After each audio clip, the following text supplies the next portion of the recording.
It's like a teen movie. I don't remember. I've seen it 1,000 times and I don't remember.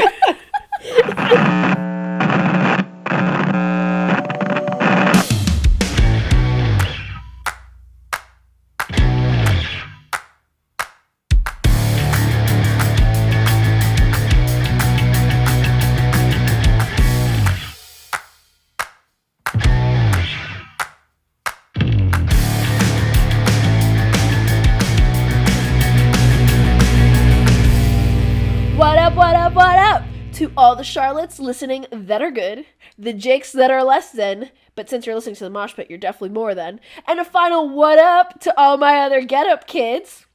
Now you may be asking yourself, I've started to see a theme emerge here. When Michelle introduces the show, she says a lot of nonsense, but there tends to be an underlying theme in that utter hogwash related to the rest of the show's contents. And yes, you do say hogwash in your inner monologue.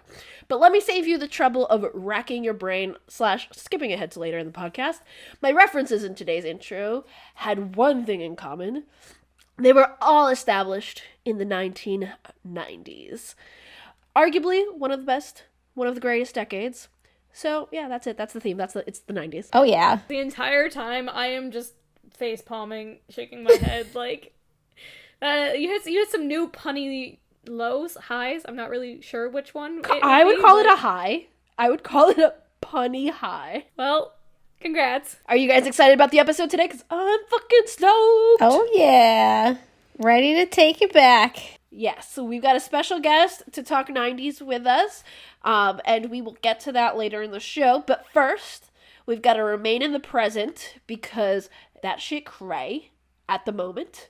And we need to talk about it. So, let's dive into music news. You guys ready? Let's do it. Music news. Let's go. For music news, it's more like let's start off with a section of music news we always love to hate. Corona news. Another one bites the dust this week when Bayside announced that their 20-year reunion tour, also known as 20 Years of Bad Luck tour, was canceled. Such bad luck. Yeah, no kidding. Irony. So they had originally planned the tour for earlier this year, and then in the process of trying to postpone the tour to later in the summer, they realized they couldn't even announce that because they would have had to cancel those dates as well. They're currently in the process of trying to plan for next year, but for now they're just going to say it's canceled so that way people who bought tickets already can get refunds and whatnot, and then they can rebuy tickets after the fact. The time of Corona, man. Concerts keep going downhill. Yeah, and I mean, similar to this, like, you know, how Bayside didn't want to really announce their kind of postponement tour, like, to later in the summer. Sad Summerfest is kind of in the same works. They put out a thing earlier this week, you know, that everybody's been asking, like, what's going on with Sad Summerfest? And, you know, they're kind of figuring it out, but they didn't want to say no, absolutely, but they didn't want to say yes, absolutely either, because then they might end up having to cancel it or postpone it. So, you know, they're working on kind of all of that, and they said within the next 10 days they'll have something. But yeah, this Corona ain't no joke. That's a double negative. So it is a joke? I don't know what I'm saying. But that's all we've got for Corona news this time around. Because we want to get right out of it. Because we're sick of it. We are not down with the sickness. Sorry, I had to. That's the best part of that song. All right. In new music news. Happy news. New music news. Day to Remember has released a new song called Mind Reader. Michelle made the discovery. Apparently it came out back on the 14th, but it's got this cool animation music video on YouTube, and it's not like old school Day to Remember, but I mean it's still good. It like reminds me of what their last song that came out with Marshmello did. It was very more on the poppy side, but like gave me just enough of Day to Remember to be like, okay, my inner scene kid's okay with this. Yeah, that's what I thought too. My inner scene kid was not okay with it. I was like, bleh. I mean, it's a good song. I enjoyed it, but I don't know. It's very, very opposite of what I'm used to for Day to Remember. I wanted a little more, like, you know, Ba-da-da-da-da-da. Let's go! Did you guys like my attempt at Screamo? Yes. Yeah. That's exactly what we needed, I feel like. I do feel like it would have been, like, really nice to have an old school Day to Remember song right now in these times that I could just scream to. But I'm, like, kind of a fan. It's growing on me. The first time I listened to it, I was also kind of meh on it. But listening to it a few more times through, it's actually growing on me. And I think it's a good song. It's just, like, different for A Day to Remember than what I think we all love about them. So it's just, like, something to get used to, you know? It's a little more poppy than... Yeah, no, it's definitely not a bad song. their And I typical mean, stuff. I like you, Kelly, I definitely needed to get used to it. But, you know, we've talked about how bands change and evolve their sound to, you know, kind of go through a musical journey, because that's who, you know, what a musician does. And that's okay, but, like, I don't know, I think this was, like, too different for A Day to Remember, but it's enjoyable nonetheless.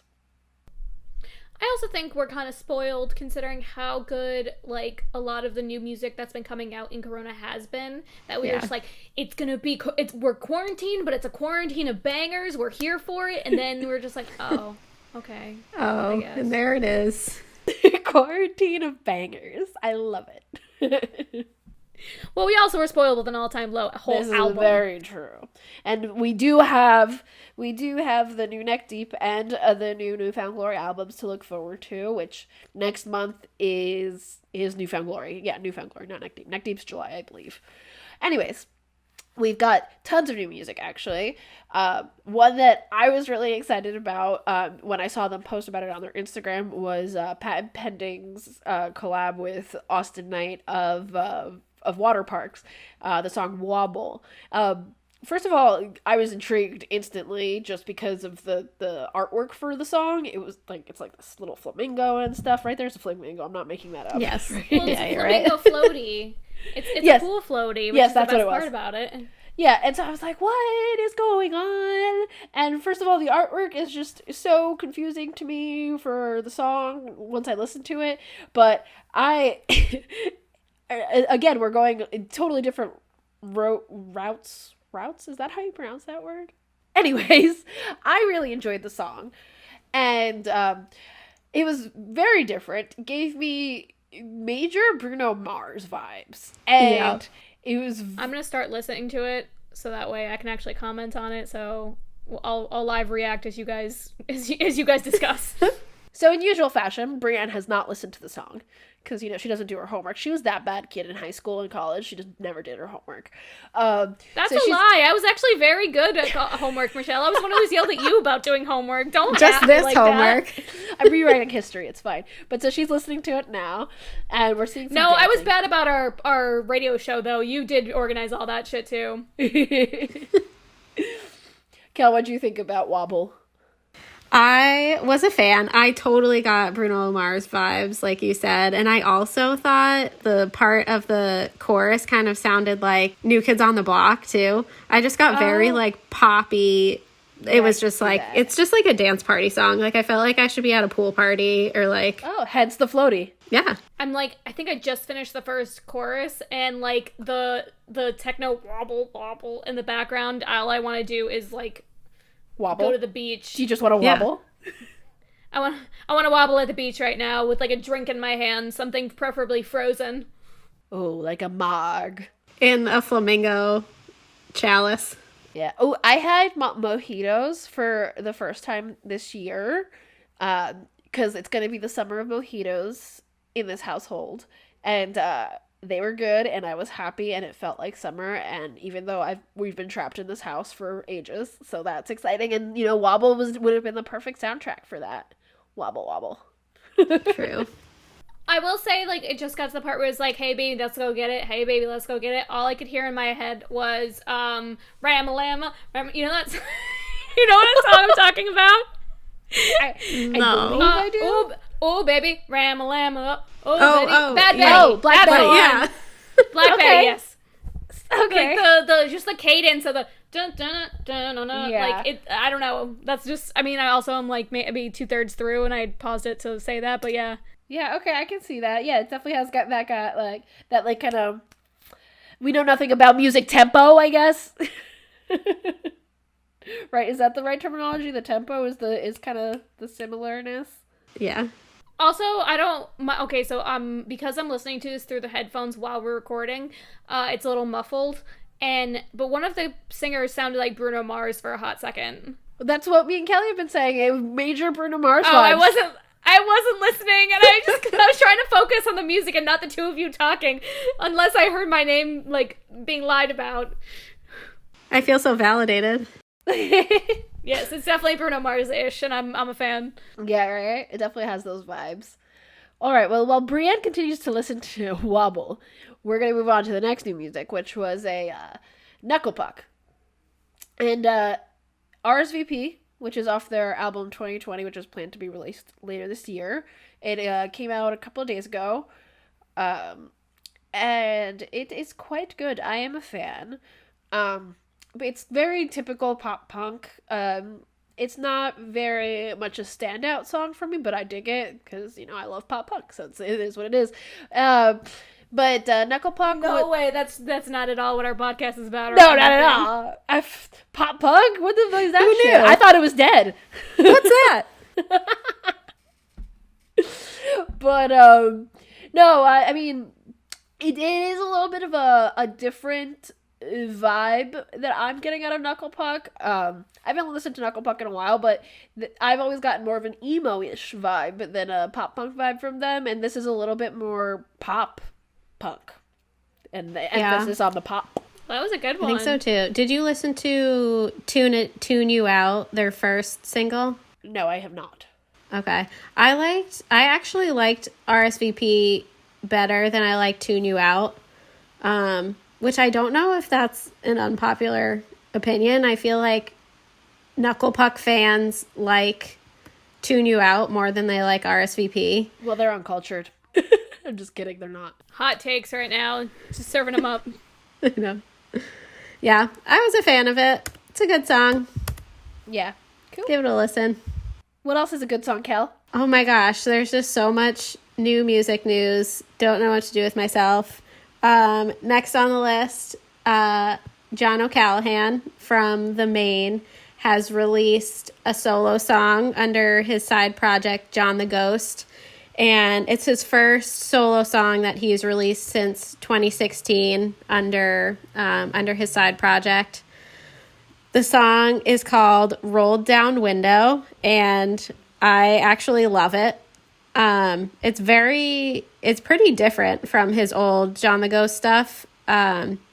His first John the Ghost EP was very emo and like kind of sad, and it just like it made me sad to listen to it. It kind of felt like to me it kind of had like the Maine's Forever Halloween vibe, Okay. which really like wasn't that's probably my least favorite Maine album. So like I wasn't totally enamored with John the Ghost from the beginning, but this song has such a different vibe. It's like way more I guess like positive, and it has a little bit of more like poppy melodies behind it. I have been listening to this one like on repeat for a couple days, so I'm a big fan. And I like it a lot too. I was really digging it. I actually I didn't realize that Jono had a side project, because for a while there I'd been kind of removed from the main. I always kind of pop back in and out as a fan, and I popped back in during Lovely Little Lonely, you know, Black Butterflies and Deja Vu and all of that, and then I've been listening to the You Are Okay as well, and you know, it's funny because like we had talked about on other episodes about how the singer very much influences the sound of a band, just and not even obviously like musically and like them writing, but like vocally, and so to me, and obviously I mean he's part of the main, so and he has a lot of influence in the music, but it sounded very much the main that we've been listening to for the past like couple of years. That's kind of what I got from it, and obviously it's partially because of his voice to me, but it definitely had those "You Are Okay" vibes. Yeah, and he was on a couple Instagram lives and podcasts over the last week, and talking about this song and, you know, like his time in quarantine and all of that. And it seems like it sounds like he's kind of in a really good place right now, and he just like released this song while we're all in quarantine, and he's starting to write the new album for the main too. And the way he was talking about it was really interesting. He was like, I'll write a song and it'll like, I'll know kind of right off the bat if it fits in with the main or if it's something like I can take and spin for John the Ghost. That's pretty cool. So I thought that was really interesting. It's like the music is speaking to him as it writes itself. Right. Yeah, I thought that was cool. I would just say it's kind of cool that he can compartmentalize the, you know, the sounds of two different things and can actually write, and it's not like, I feel like I would more be okay, I'm going to write songs for the main and like focus my vibes on that, but instead he's just like, I write, and then it comes out one or the other, you know what I mean? Like there's no like weird middle ground, I guess. Yeah, everybody has, you know, their own process and everything, and I think, you know, it's interesting that, you know, not only him, but a lot of artists right now are really feeling inspired during quarantine, and, you know, they're in a really good place to write music. And, you know, as much as all of this sucks, I think a lot of people we're gonna look back at this time and think like, wow, like, you know, that sucked, but like the music that came out of it was like the soundtrack to my memories of all that freedom we got right after quarantine. You know, I'm sure like, you know, as we were talking about Wake Up Sunshine last time, a lot of those songs this summer, hopefully when we're all out and about, or even in the fall if it takes that long, I'm going to be, you know, going out or doing things, and these are going to be the songs I'm going to be listening to, and the songs that I attribute to this time in my life. Totally. And even more new music from people that have been getting inspired in this time of quarantine. Nick Santiwho of formerly I know, right? Formerly of A Rocket to the Moon is kind of back after 6 years. He released a new song called Peace and Love, and it's a very, very like stripped down recording, just him singing with his acoustic guitar. And I like the song. It's more, it's not Rocket to the Moon at all. It's more like his side solo project that he did after Rocket to the Moon is more like the sound. It's kind of singer-songwriter-y. Yeah, it's very bare bones, like almost very raw. And very. I really like that about it. Honestly, it gave me, you know, I compare a lot of songs I hear to a lot of other things, but that's just because it's the way I can relate to it in a way, I guess, like my emotions. And it gave me very much like Ed Sheeran vibes, and God, I have such a little crush on that little redhead.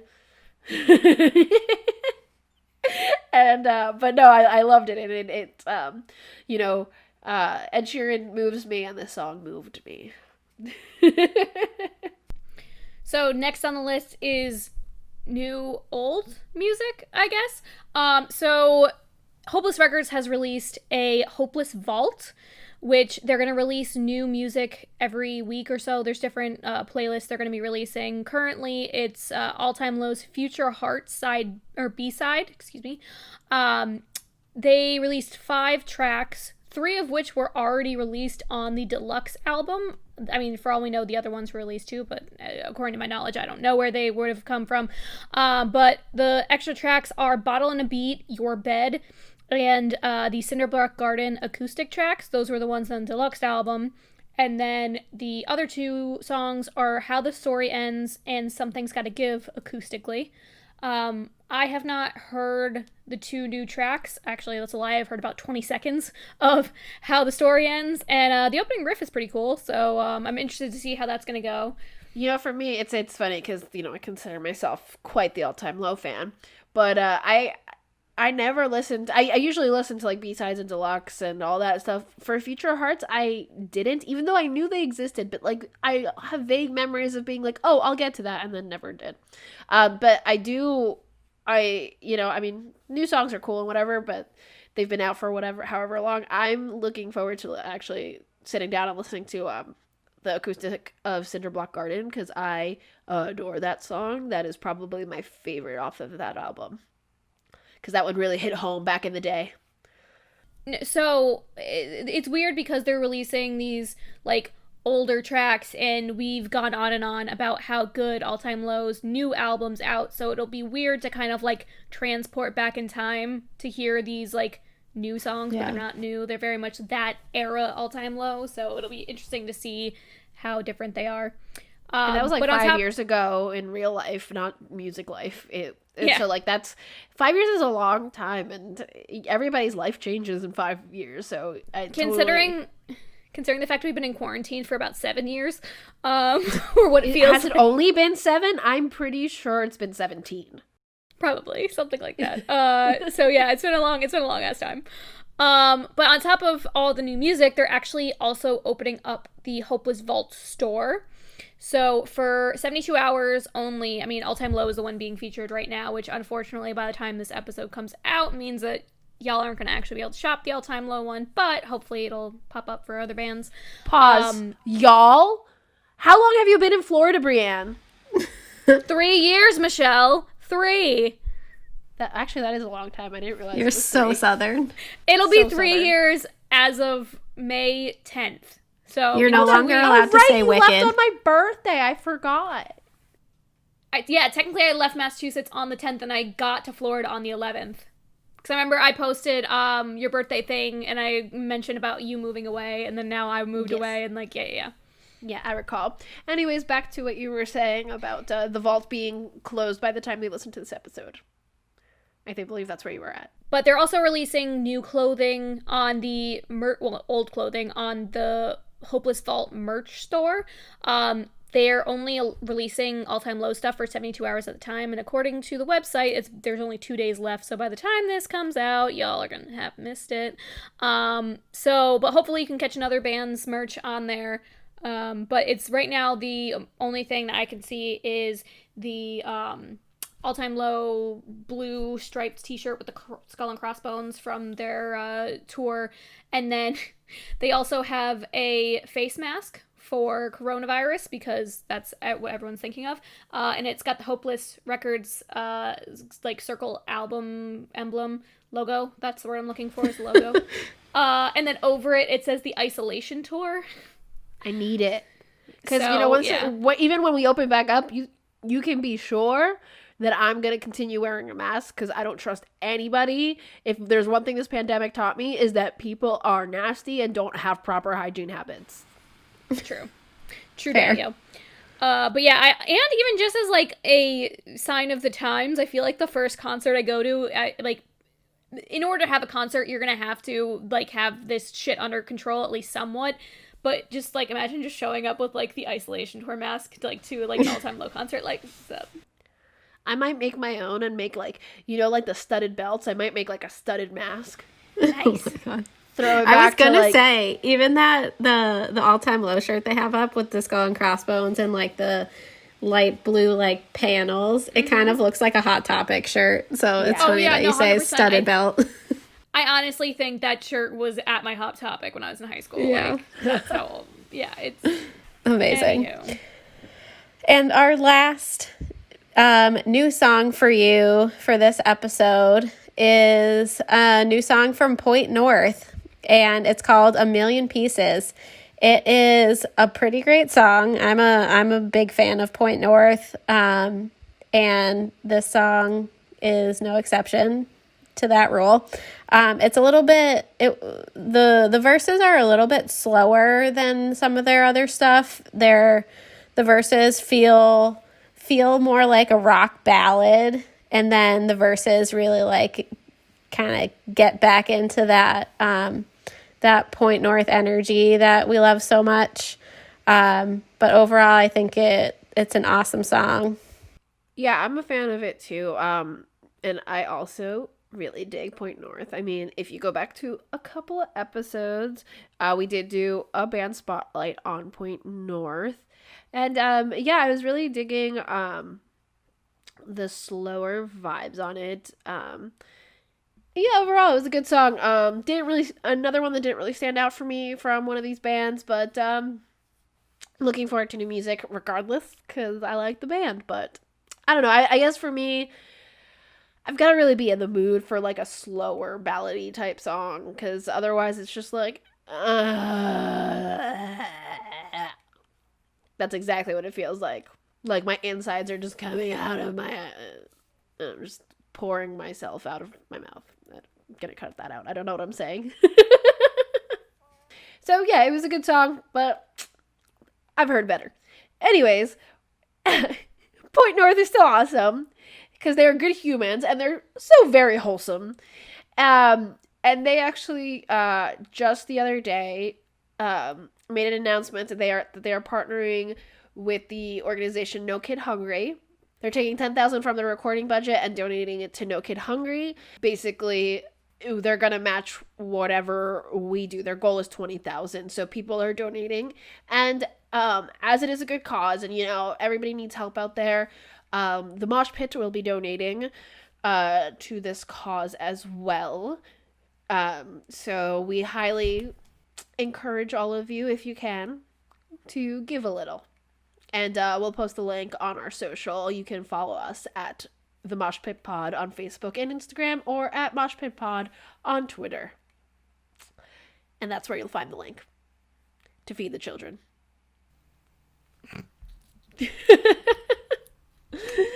I'm sorry, just the link to feed the children. Like just like the pauses and like the continuations. I'm just gonna let it roll, see how long it. It feels like one of those infomercials that's trying to get us to adopt a stray animal. It does. It's like the Sarah McLachlan in the arms of the angels. Okay, back on track. We're just going off the rails. Music news continuation.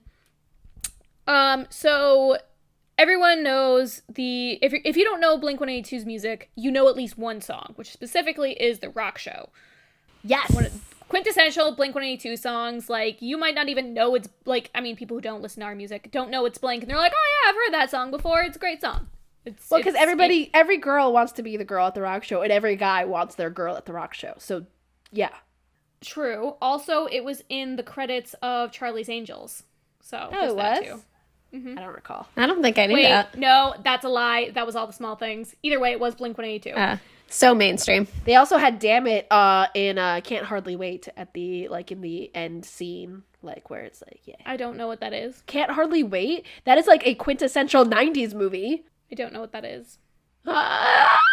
This is a '90s themed episode, Wow. and you have never seen "Can't Hardly Wait"? Can you please give me a synopsis of the plot line so maybe I have and I forgot the name? It's like a teen movie. I don't remember. I've seen it 1,000 times and I don't remember. They're all the same. It's the one. That's valid. It's the one where they have like the graduation party, and they it's like the one kid who wants to get they parodied it in one of the Not Another Teen movies, or the Screams, or one. Never saw any of those scary movies. Not a Scream, scary movie. That's scary what I meant. movie. Yeah. Like where there's the girl at the party, and he's like been in love with her for forever, but she was like dating the jock, and then he wants to give her a letter before he leaves, and this and that, but she like just broke up with him, and it's Peter Facinelli's like the dude, the boyfriend, Peter Facinelli, the dad vampire from Twilight, and Jennifer Love Hewitt, and right? Yeah, Jennifer Love Hewitt. The guy fine part from Twilight, isn't that Robert Pattinson? The dad. I said the dad. No, the dad. Oh! I was about to say, I'm like, wait, what? Okay, either way, it's not ringing any bells. We'll just move on. It's fine. I'll watch it and report back. If we can find it anywhere. Anywho. That was such a tangent. Fuck, I don't even know where to... should I just start over? Jesus. So everyone loves The Rock Show. Great song, blah, blah, blah. I'm gonna be completely honest. I was not really into music videos during my youth, and by that I mean my parents blocked MTV for most of my childhood, so I never saw most music videos. Oh, I know, it's travesty. tragedy. I know, everyone Yes, we know. makes fun We of me remember for the it. story. We know you were a deprived child. I forgot that I'd mentioned that in this podcast.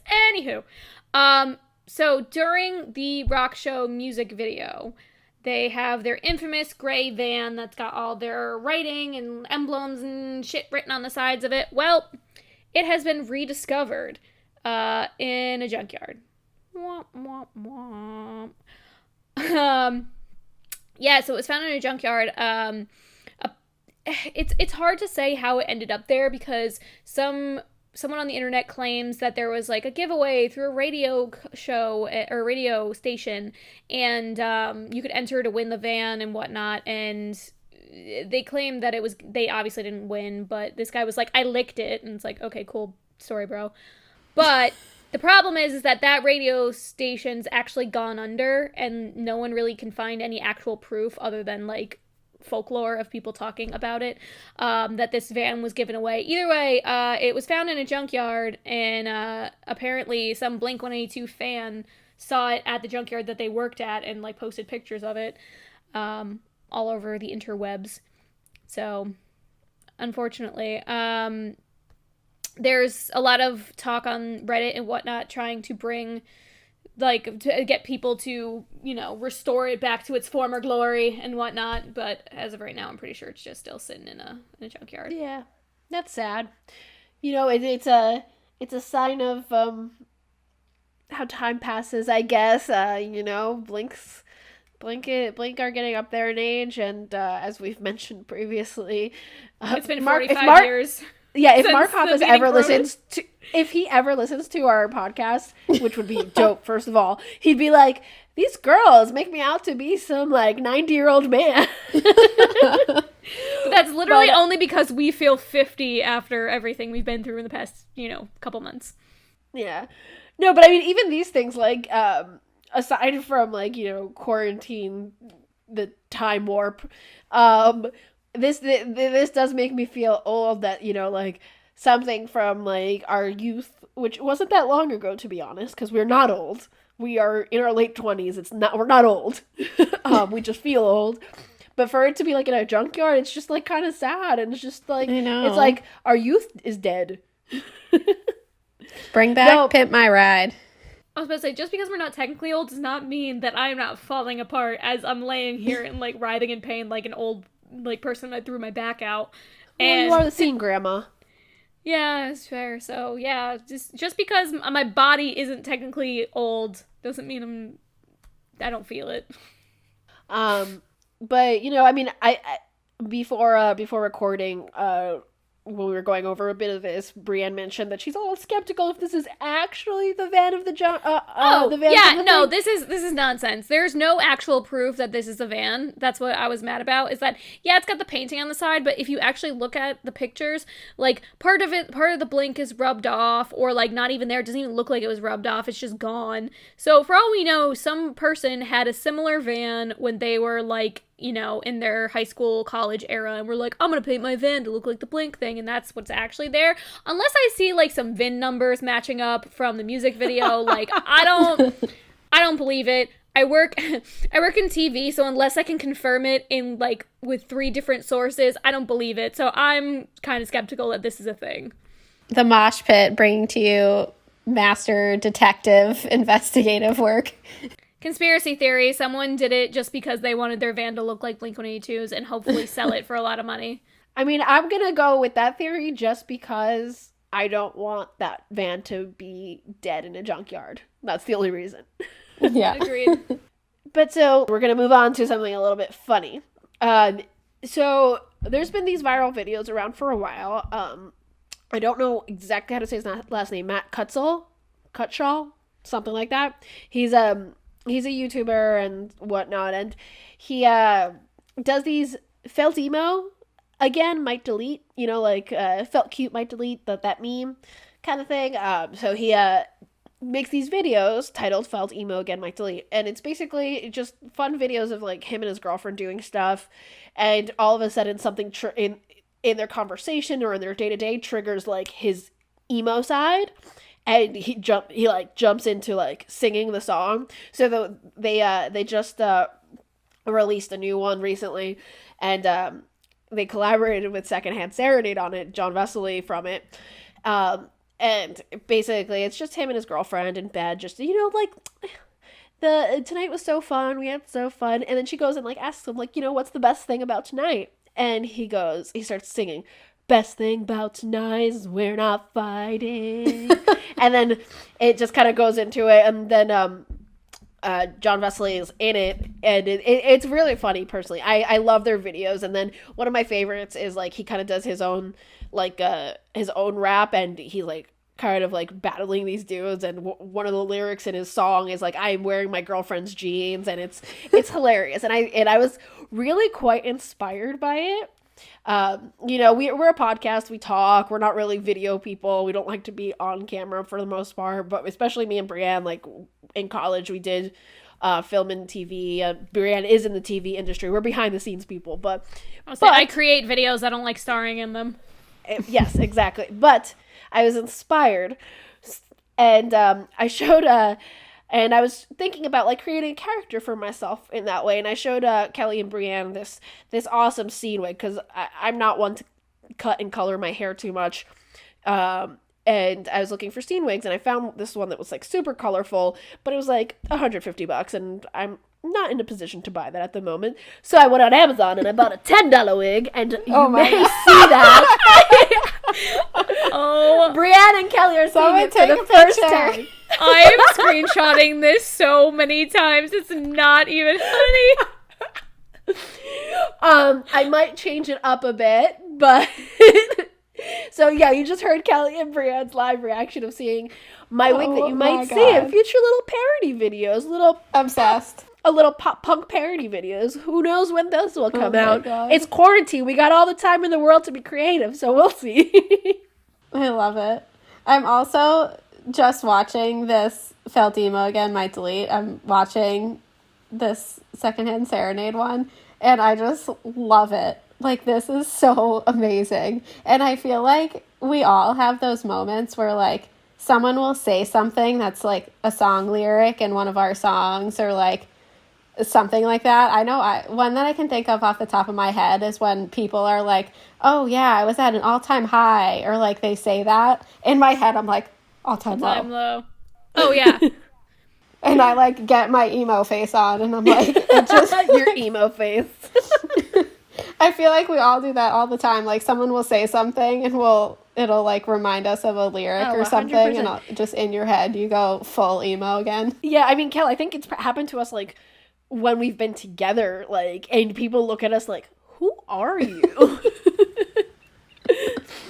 But yeah, no, if you guys haven't seen these videos, just literally search Felt Emo Again Might Delete. They're hilarious, and I'm a huge fan, and I highly suggest going down the rabbit hole and watching all of them.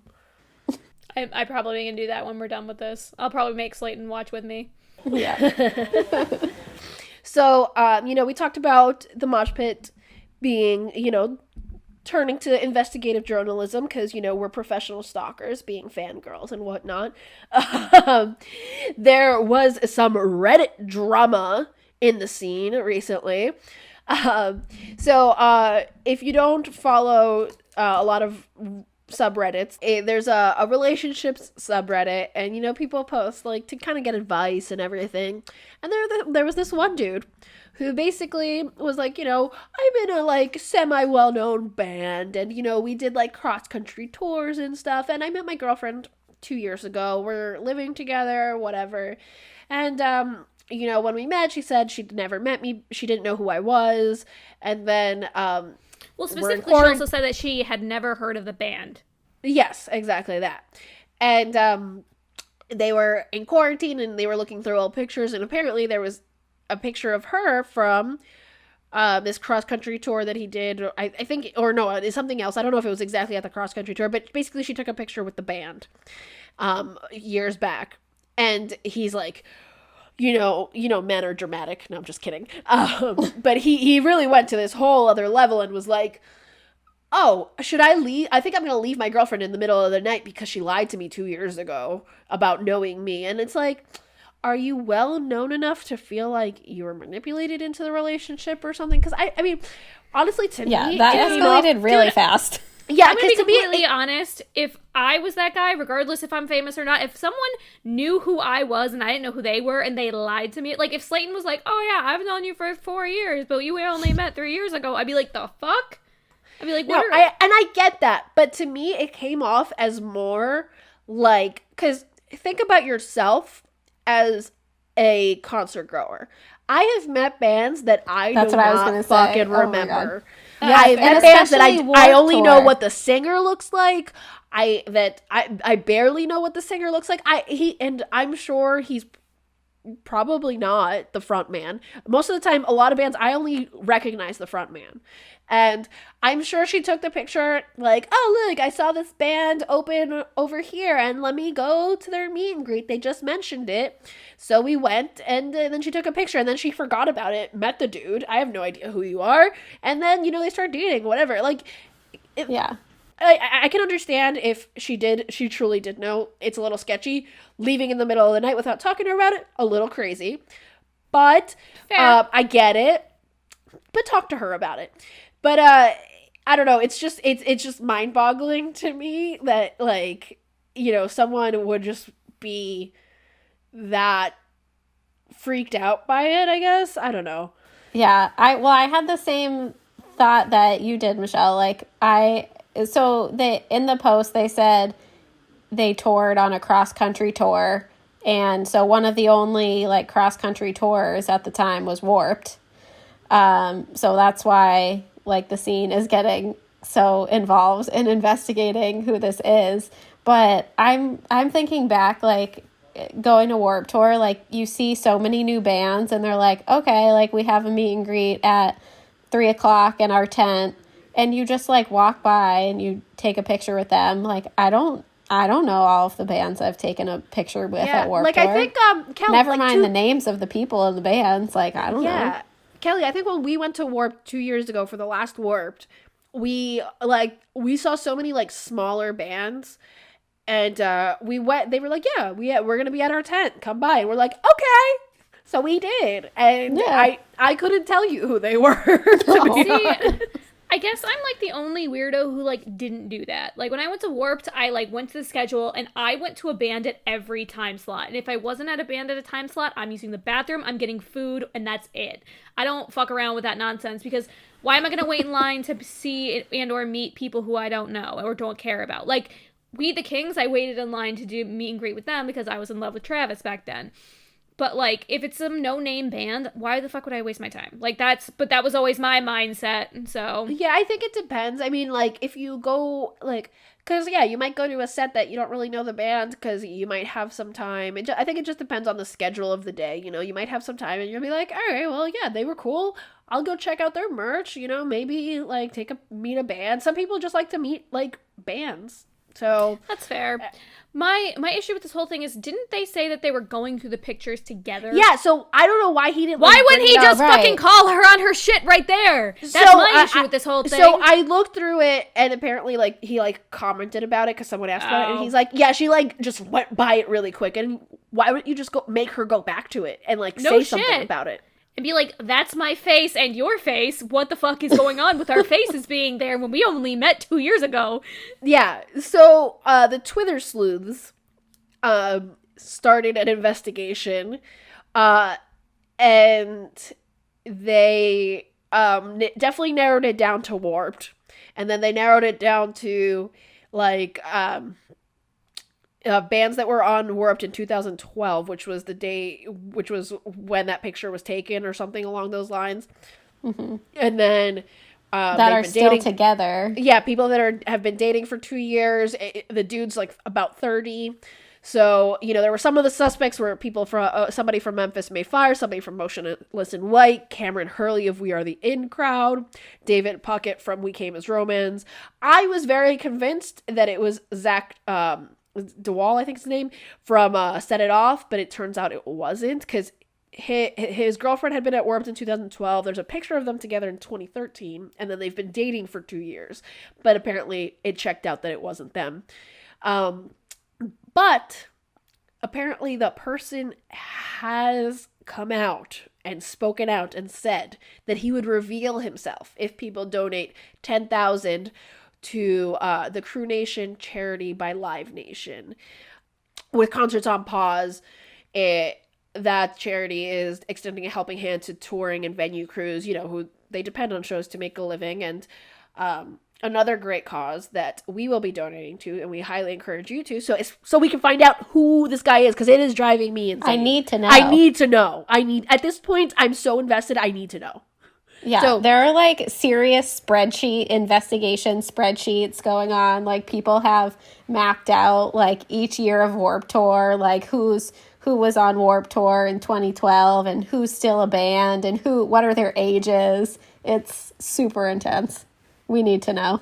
Either way, I'm trying to find out where the hell, like, so I found the Live Nation, like, Crew Nation, but it doesn't tell you how much money they've raised so far, and I want to fucking know. Oh, well, you mean for the 10,000? No, so... you can buy merch that helps support, too. Yes, it counts. So basically, you have to go... So there is a Twitter user who is kind of organizing this. Hold on, I have to look him up. It is like Licknord or something like that.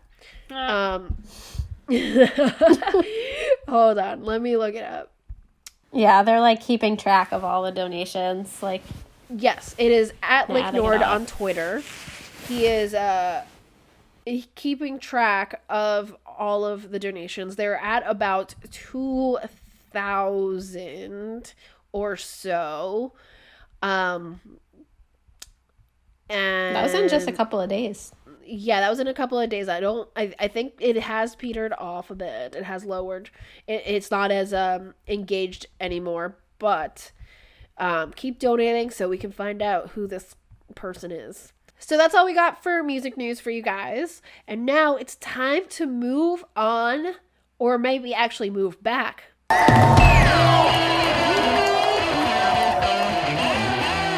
And so, all this music news, we've seen like really some fun and wholesome and exciting stuff these days. And despite all of that, we can all agree that 2020 sucks, right? Preach. Agreed. So even if momentarily, why don't we take a break from this decade and go back to a better one? A decade that the hosts of this show would argue is one of the best. Though, having grown up in that time, we may be a little biased. Of course, as we've mentioned, we are speaking of the era of Beanie Babies, slap bracelets, and Game Boys, the 90s. And while pop punk really finds its roots in 80s punk, pop punk is a 90s baby, just like us. And we are ready to dive into that history of the genre. Joining us to discuss the emergence of pop punk and the biggest pop punk bands of the 90s is Drew Zakmin, the host of the One Headlight 90s podcast, where they talk about all sorts of fun topics, such as 90s music, movies, video games, sports, one-hit wonders, and a whole bunch more. And as for 90s music, they've also covered 90s one-hit wonders, the best guitarists, and specific bands like 311 and The Offspring, who maybe we'll talk about today. So, that's right in our wheelhouse. So, hey, Drew, how's it going? Oh, it's going. How are you guys doing? We're doing well, Quarantine's got us surviving, not thriving. Hey, surviving, I think at this point in stage is still a win, so we'll take it. That is indeed what we will take. But thanks for coming on. We're excited to talk 90s pop punk with you. For our listeners out there, as I just mentioned, Drew is the host of the One Headlight 90s podcast. Do you want to tell us a little bit about how your podcast came about before we get into it? Yeah, I'm actually I was kind of new to podcasts in general. I feel like I tried very hard to not listen to podcasts because I'm like, I don't want to listen to those things. But I have like an hour and 15-minute commute to work, so one would think I should have gotten into them a bit sooner. But then I started listening to some, and I was like, you know what? I don't really see too many podcasts about the 90s out there. So I was like, let me get one started, at least with like kind of what I would, with my takes on things and the different types of topics I want to talk about. And that's kind of how we wound up getting started. Nice. Yeah. Basically how we got started on ours as well. Pop punk is our thing. We had a radio show about it in college, and here we are. But pop punk didn't come from us, obviously, but it started way back when. Where, I mean, there's some 80s punk influence and everything, but I would say that pop punk really was born in the 90s, and that's what we're going to talk about now, and like the bands that kind of started it, 80s punk, like bands like I would say like Bad Religion and along those lines really kind of set the stage for bands like Green Day and Blink to kind of succeed. And I don't know. I mean, for me, we've talked before about like pop punk being a spectrum. There's some that are a little bit more punk and some a little bit more pop, and this is where the punk spectrum kind of started to expand, I guess. You know what I mean? Because bands like Social Distortion and the Vandals, they all started kind of in the 80s contributing to like this pop punk and just kind of fooling around with like offensive lyrics, humorous lyrics, which is where you see Blink 182, like I fucked a dog in the ass, right? That's I want to fuck a dog in the ass. That's what it is. That's the song. They did not do it. They wanted to. Such eloquent lyrics. Yeah, the best. Oh god. I was never really too much into like super punk rock. Like I've liked all those songs, but pop punks are always where I've lived, so it's interesting to see like where all the pop punk kind of came from, all these other bands and where like the success really came from, like the mainstream success. Yeah, I was gonna say, I think like talking about like the music landscape in general, I think to kind of like set the stage, right? So when we talk about kind of rock in general, and obviously there's like a million subgenres, but like in the mid to late 80s, right, you had kind of like that glam rock, like Motley Crue, Poison, Bon Jovi, Jersey Represent, where it was like partying all day and night and, drugs were cool to like enhance the good times, right? And then the real rock and roll. Exactly, yeah. But then grunge came around and they're like, you know what? No, everything sucks. And I need to take my drugs to escape how miserable everything is. So it's kind of like they did a complete 180 as far as like mentality on things, right? And then pop punk, it kind of went the other way again, but a little bit, but it wasn't like so serious about stuff. They were like, whatever, we're just sarcastic about stuff and let's not take things too seriously. People need to chill the hell out. So I think that's kind of how like the music scene in general kind of shifted. So like actually like you had grunge and then that kind of died like 94-ish, 95, which is kind of like when Green Day and The Offspring kind of came out. 94 was a ridiculous year, by the way, for albums. So many good albums came out that year. But namely, Green Day's Dookie and Smash by The Offspring. So I think that, kind of started, getting away from grunge and like other alternative bands like Live, who else? Like Sponge, a lot of that kind of... like Nine Inch Nails was more like industrial, like Oasis, like so some more alternative options besides like grunge and getting away they're already right from that point from like the glam rock. But yeah, then this definitely led into more pop punk stuff, and then obviously towards the later part of the decade with Blink and stuff. Oh yeah, definitely. I mean, you mentioned Green Day and The Offspring, and I think they are the ones who 100% revived interest in punk rock in the 90s. You said 94 was a crazy year, where Brianne and I were born in 91, so we were 3 then. So we couldn't really experience that crazy year in the way you might have. But, sorry, I'm old. I'm so old. I'm so sorry. No, never. But despite us being, kind of younger in the 90s, we still really experienced that shift that led to us liking the pop punk bands we like today in today's day and age. And yeah, those bands are definitely some of the ones that really, especially once they kind of went from independent labels to more major labels. When Green Day came on to Reprise Records with Dookie, it was definitely where that became the mainstream, and the mainstream really is what drove a little bit more of the pop, because it was more appealing to a major audience versus, you know, the punk, which is the alternative. It's nobody, you know, you're different if you're listening to punk. Meanwhile, pop punk's a little bit more palatable for everybody.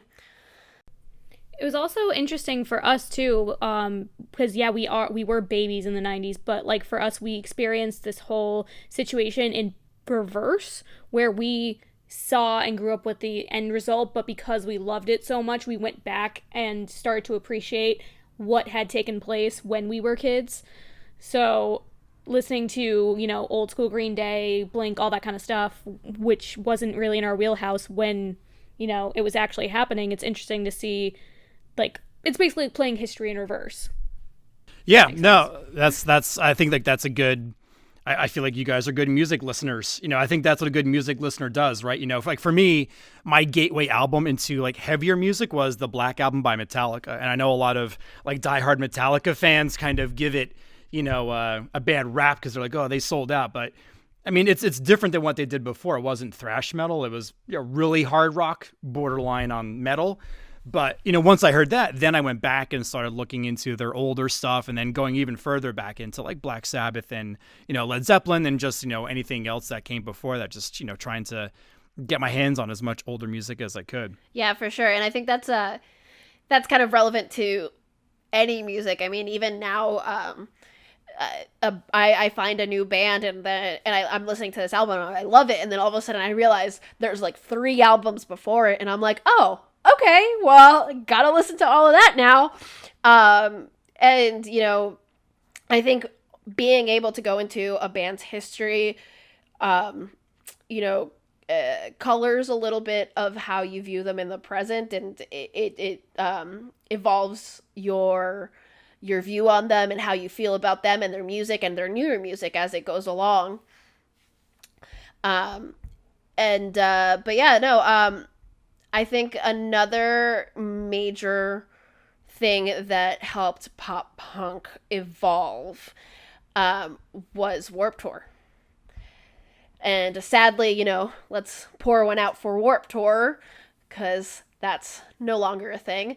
But it started in '95, and you know, we've talked about festivals in general and how before on the show, and that they're not really there's not a platform like Warped Tour anymore for the bands in this genre, and because that's what it was. It was a place for people to find the bands that were playing this kind of music, and that's where I think it really blew up, especially as a cross country tour.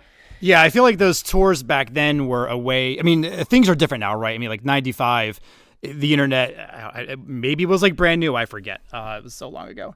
But I mean, it was either out, but it was like so like basic, or it was like it wasn't even out yet. So, you know, you didn't have like now I can just like randomly check out all kinds of bands, and I can have access to pretty much any music I want now. And back then, you didn't really have that freedom to do that. So that's how you would come across bands, by if you went to a show like Warped Tour. And then you could see some of these bands, like, you know, the '95 lineup had, was it Quicksand, Sublime? It wasn't with Brad Noel, though, I don't think. No Use for a Name, Sick of It All. '96, you had Pennywise. Blink-182, I think that was their first time on it. '97 was pretty legit for pop punk, I feel. That, you know, they had Descendants, Blink-182, Pennywise, The Vandals. So there's all kinds of, you know, bands, like legit pop punk bands for that one. But yeah, and you could just see, like, as the concert of that whole tour progressed, you know, it just got bigger and bigger, and more bands coming up. But I miss and then out of nowhere, and then out of nowhere, Katy Perry ends up on Warped Tour, and we're all confused. I know. We don't like to talk about that, Brie. That was my first Warped Tour, was when Katy Perry was there, and I was like so confused. What year was that? Oh God, it was my 09, I think. No, it was before that. Or maybe it wasn't my first year. I don't know. It was one of the first years. My first year was my junior year of high school, so that would have been summer of 08, 07, one of those two. Yeah, so I don't remember if it was my first or second year. Either way, I just remember being very confused when that happened. But yeah, Warped Tour definitely like changed from what it started out as. I mean, I remember one year I went and there was Skrillex and there's been rap artists, and I mean, it also just shows how much like the scene evolves, because now there's like emo rap and things, and it's just all over the place. There's also like a lot more crossover music, like we talked about last week with All Time Low and Black Bear. Like they're now creating more of like pop punk with rappers, and then like you said, like emo rap in general. But it's the genres are, I think genres in general, I feel like, are becoming a way of the past, where there's no such thing as one genre. It's all just whatever people want to listen to, Yeah, well, I think it goes back to a little bit about what Drew was talking about with, the difference with Warped back in 95 versus, now, that back then it was like, this is what is, and, going to see these bands is how you find them. But like now that we're with the internet, we've got so much access that collaborations, people just kind of do whatever, and they're trying to appeal to bigger and bigger audiences because they have access to more and more people. So these like weird collaborations are definitely a thing of the future. But yeah, I mean, I think all these changes as the internet has kind of progressed, digital streaming and everything, it's changed the whole listening experience, and that was super different in the 90s. Yeah, it's weird because in the 90s you think of it being like all the digital forms of music and whatnot, and it actually was created in the 80s, but that's when it like rose to prominence, was in the 90s. I mean, most of us can remember like CDs and MP3s and cassette tapes and all that nonsense, but a lot of that stuff was actually created way before the 90s even happened. I mean, minus MP3s, we'll get to that, but right now the major mediums, if you will, even now, are vinyl, cassette, CD, and MP3, and vinyls are, what our parents listened to way back in the day, but they've made like a major resurgence since in today's music. Cassette tapes, I remember walking around with my, both cassette Walkman and my CD Walkman, running around with just making sure I didn't bump it so that way the track wouldn't skip or scratch. You gotta get the anti-skip, man. My parents didn't care. They were just like, you get your sister's leftovers. I had that cassette tape that was like my first Walkman, and it was like bright red and yellow and all that crazy stuff when I was a kid. But I mean, cassette tapes also brought into prominence the idea of a mixtape, which now, people make mixtapes when in reality it's just like, oh, here's a playlist. Like, kind of makes me sad where that origination came from, where you make someone you like a cassette tape with a mixtape. It's not the same. It's not. It's sad. Yeah, and I think that's a little bit of why people like there's this resurgence of like the old school listening modes like cassettes and CDs and vinyls, because there's a nostalgia attached to that, and with like the amount of content you can consume, and it's a little bit it's a comfort zone. And I mean, music's already a comfort zone, and then having like, this physical thing that you can put in and just zone out to it. I think that's kind of a little bit of the appeal to it, Yeah, I feel like having a physical thing to like look forward to, like on a release date or something, you're gonna go get this CD or you're gonna go get this cassette tape. It's like the level of excitement and things were just like so much higher when we were able, or like when it was more popular to like go buy a CD in person and then come home and listen to it on your Walkman.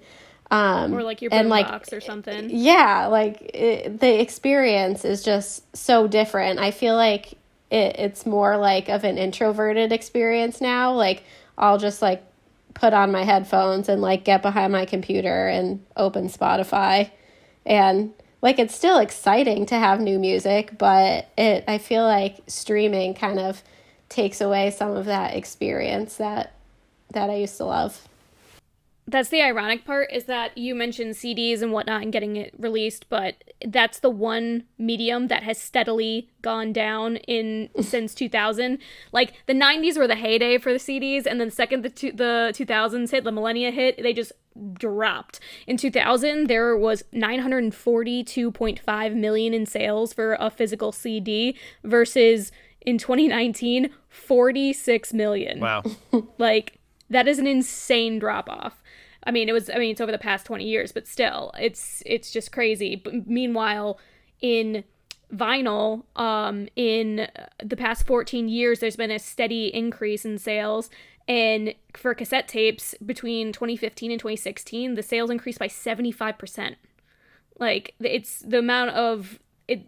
I feel like those are more sturdy versions. Like CDs, vinyl you can crack really easily, but it's just funny which forms of music forms of mediums of music are making their resurgence versus like CDs are just getting thrown out by the wayside.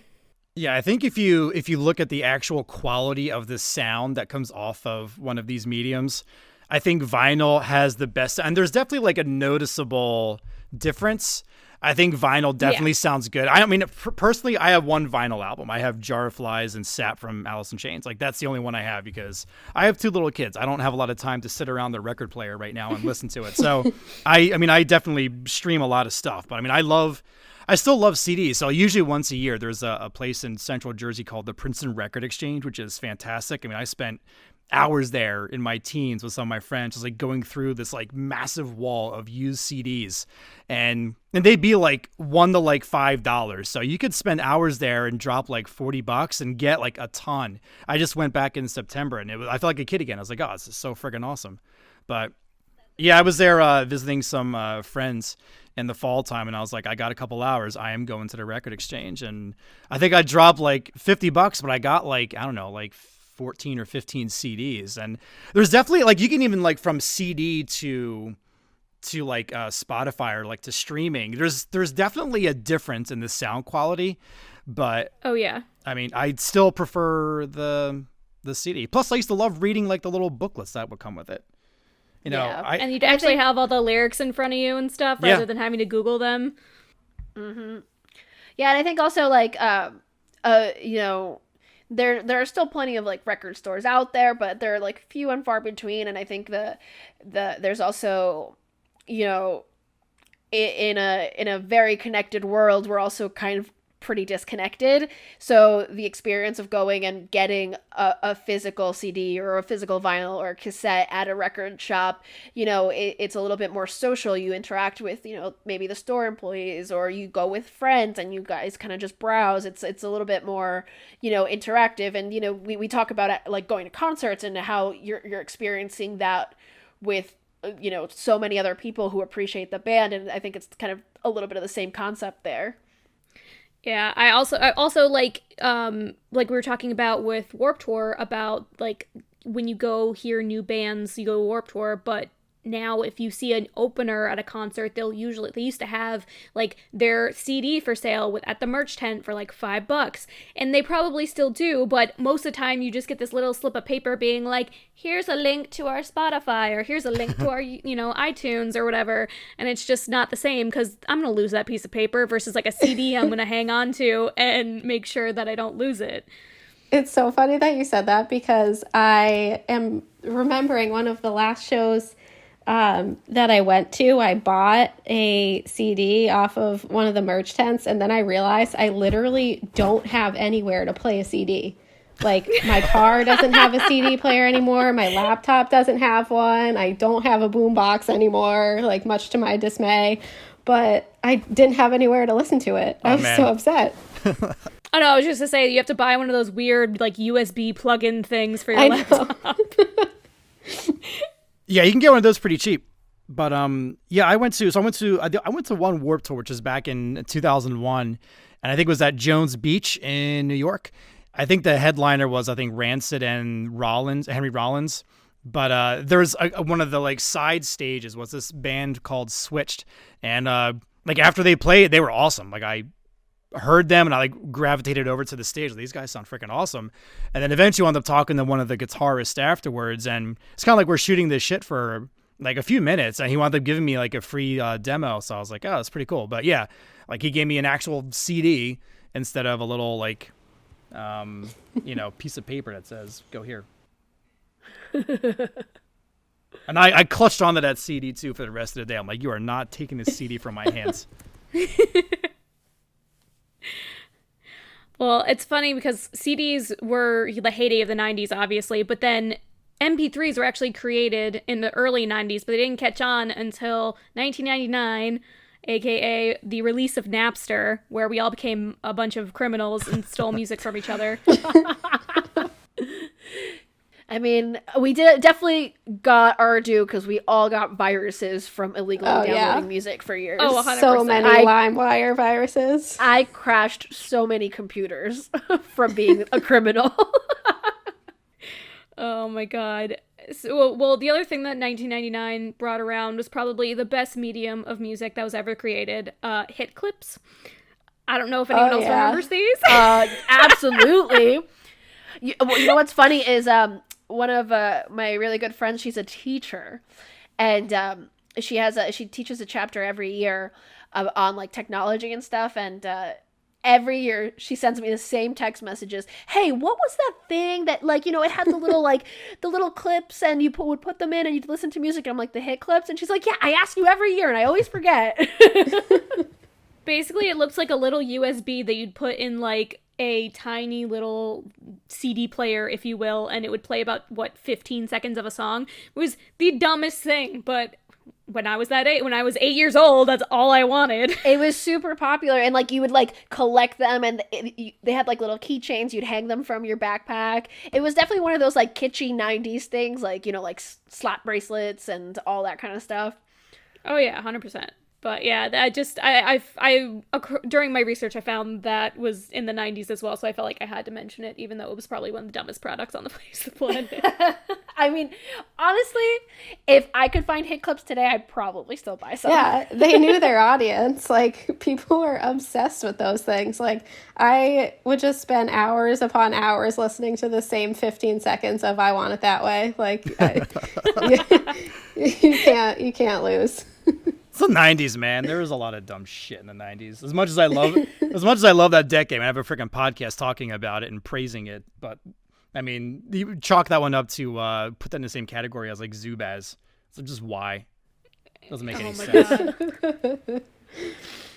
Well, I mean, previous generations had stupid shit too, like the pet rock. Like, oh yeah. Every generation's got their thing. It's true.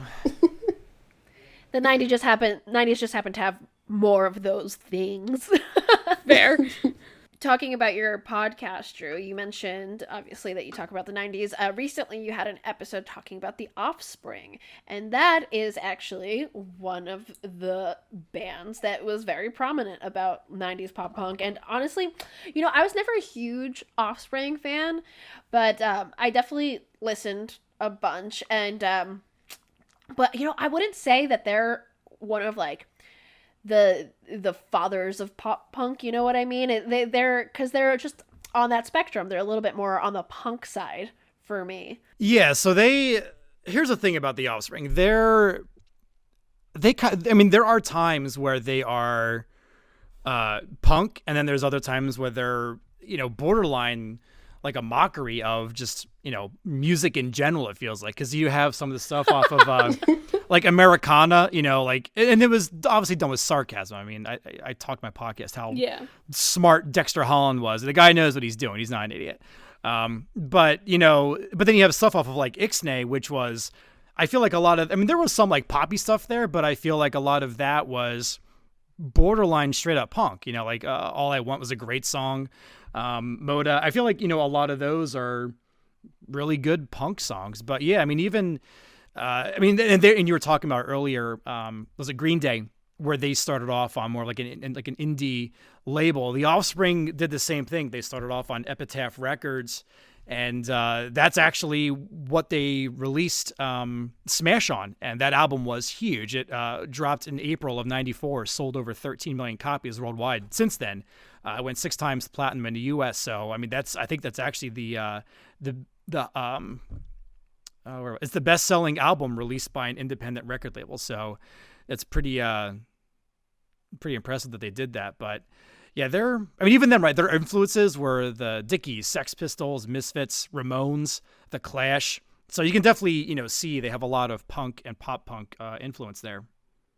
Yeah, definitely. Yeah, and I think they kind of allowed and like opened the door for then bands like we've been mentioning, like Green Day and Blink-182 to really like make a name for the pop punk genre after that, and kind of like the mid 90s, I guess, starting in like 94, and really getting pop punk more on the map. And I feel like then from that point, Green Day and Blink and some of like the first more true like pop punk artists were then, you know, a springboard for the next generation, that kind of bands that kind of emerge in the early 2000s that are still around now and still defining the genre even more today, like New Found Glory, Fall Out Boy, The Starting Line, all kind of started in early 2000. So it's really been like such an evolution, and there's a lot of, I guess, influences and origins that are, you know, having some sort of impact on what pop punk turns into. And there are tons of greats in the pop punk world, and so we want to try to narrow it down to what we would say is the top 90s pop punk band, which is a tall order, obviously. And I'll start with my vote, which would be Green Day. And that might be, I don't know if that's kind of controversial, but in my mind, Dookie is really what put pop punk on the map. Like, they made pop punk mainstream for the moment and helped really like define what it means. And it helps that it was like crazy successful and impactful as far as like sales and charts and all of that. It was like diamond in the US and number 2 on the US charts and in the top 5 in like over 8 countries. So they got like international success, and the sound really like started to sound like what pop punk sounds like today, I guess, with like catchy pop like melodies and guitar riffs, and like the melodies and riffs on Dookie, like you just can't forget them. Like I still remember, like to this day, my brother would nonstop play When I Come Around on the guitar, and he would just like play it around the house all the time, like over and over and over. And you know, you can hear that melody in your head right now. You just like don't get sick of it, or I don't. And that stuff matched with like the punk lyrics and some heavier guitar and drums, and it was just like for me, I think that was like the magic of pop punk in the 90s. So my vote is for Green Day. What do you guys think? It was tough for me because it's obviously there's a sound, a way to go about it, about thinking about it with like, you know, focusing on the actual music. And honestly, Kel, literally everything you said I completely agree with.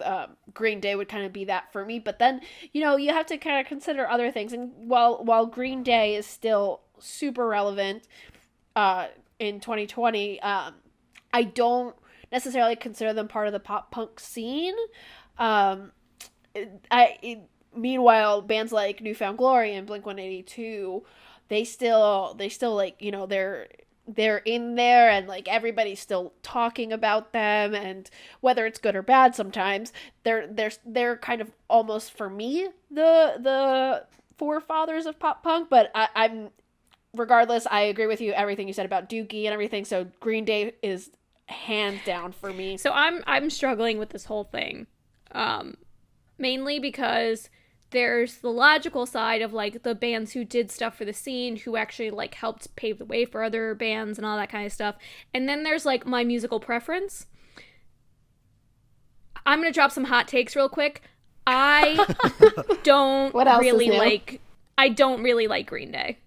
Like there's like 4 or 5 songs that I like, but like I'm not a Green Day stan. I agree with everything you said, Kel, about like what they did for the scene and like the evolution and all that other stuff.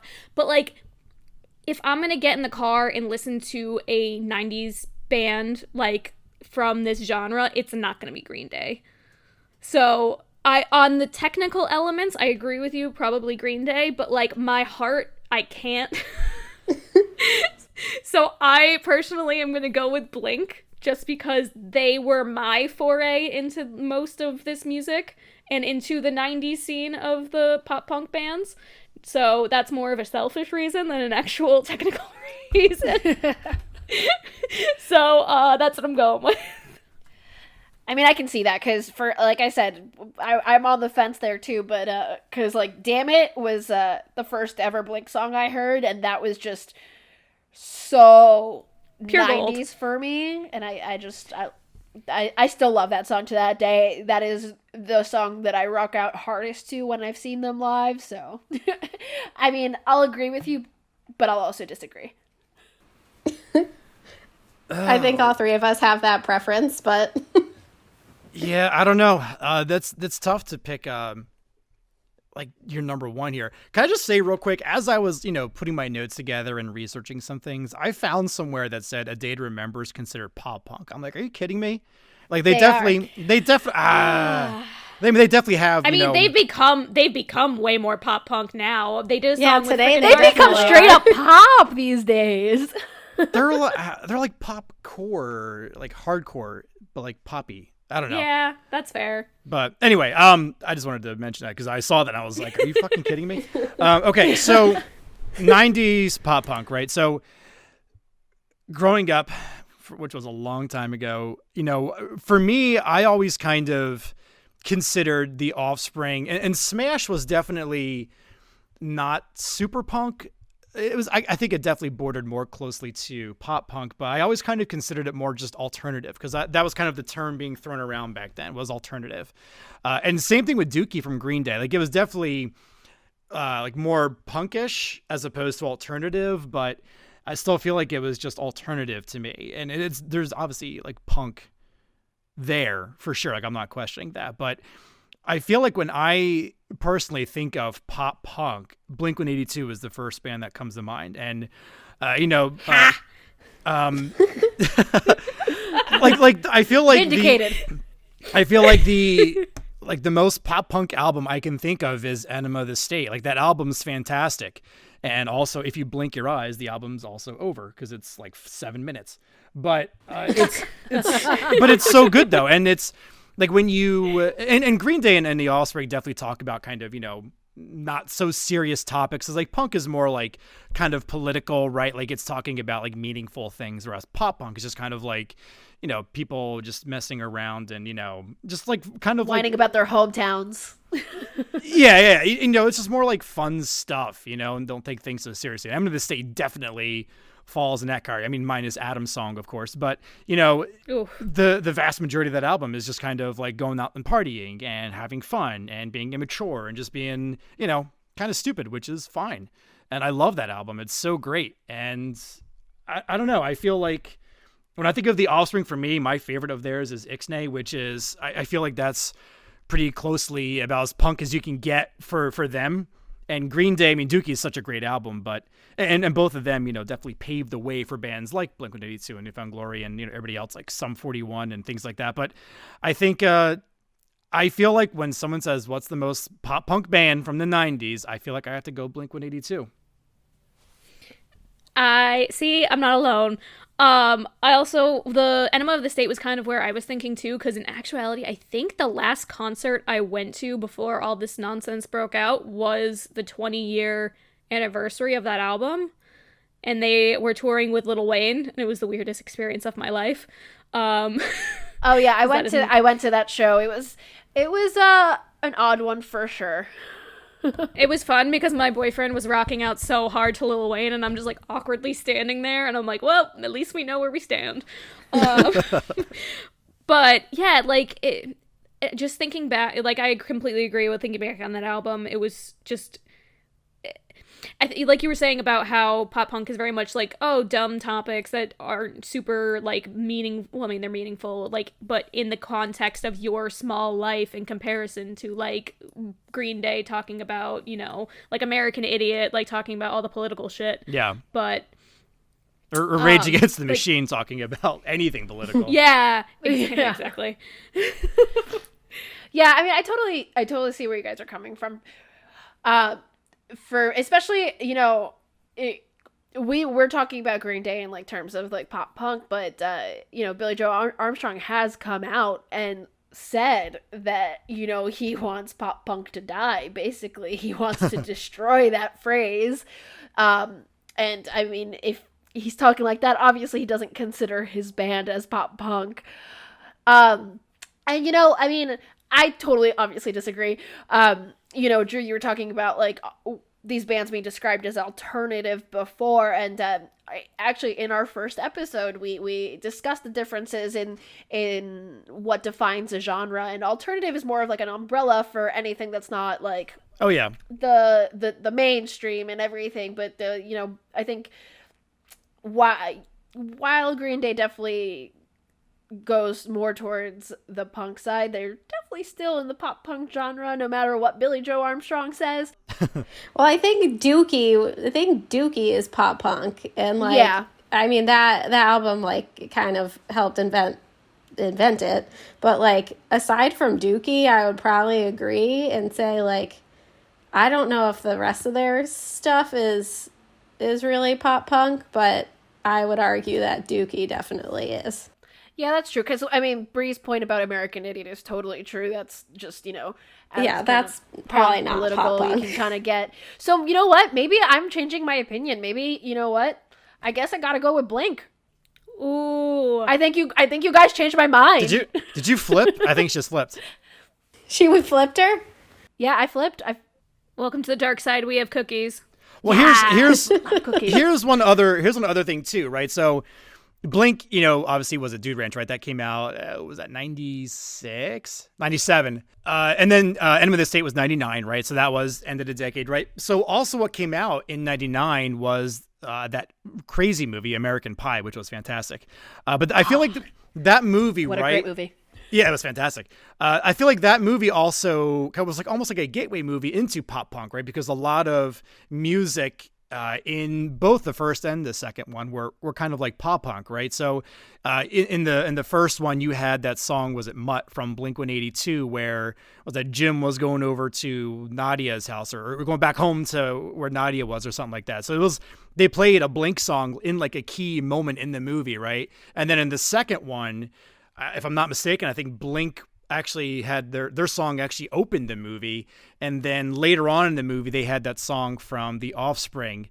It wasn't on the soundtrack, but it was in the movie itself. But that song played in a key scene in the movie. So I feel like, and also I think in the second one they had the soundtrack was, I think Green Day was on there, American Hi-Fi, Sum 41, Newfound Glory. So a lot of music and bands on the soundtrack as well as in the actual movie itself were pop punk. So I don't know. I feel like that, puts a big a spotlight on pop punk in general, and Blink-182 was a big part in both of those movies from a musical standpoint. Plus, Blink-182 was in the first freaking movie. Yeah, they made a cameo. Well, I mean, honestly, the 90s, like the typical 90s teen movie, they had so many pop punk songs. Like Blink was also in Can't Hardly Wait. So yeah, they're definitely kind of the soundtrack band of the 90s, because not just in the music scene but in film as well. Oh yeah, they made their rounds. Yeah, definitely. So I guess what we originally thought was going to be Green Day turned into Blink-182 being the top band of 90s pop punk. Who's surprised? Not I. Kelly's a little mad. Oh, I'm not mad at all. Are you kidding? I like, we all know I like Blink more than I like Green Day. I was just taking the tactical side because I knew you were not going to do that, Brie. I got to add some debate into this, That's funny. Because I actually like Green Day more than Blink. I like The Offspring more than both of them, actually. But I feel like when I think of pop punk, I feel like it's Blink. Yep, that's what it is. So we have come to a decision. Blink-182, woo! Are you guys going to send them an award?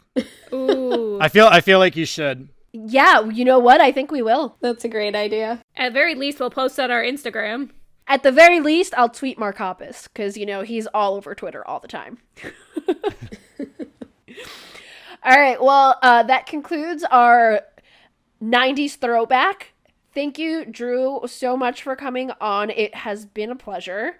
Do you want to tell our listeners where they can find you on social and where they can find your podcast?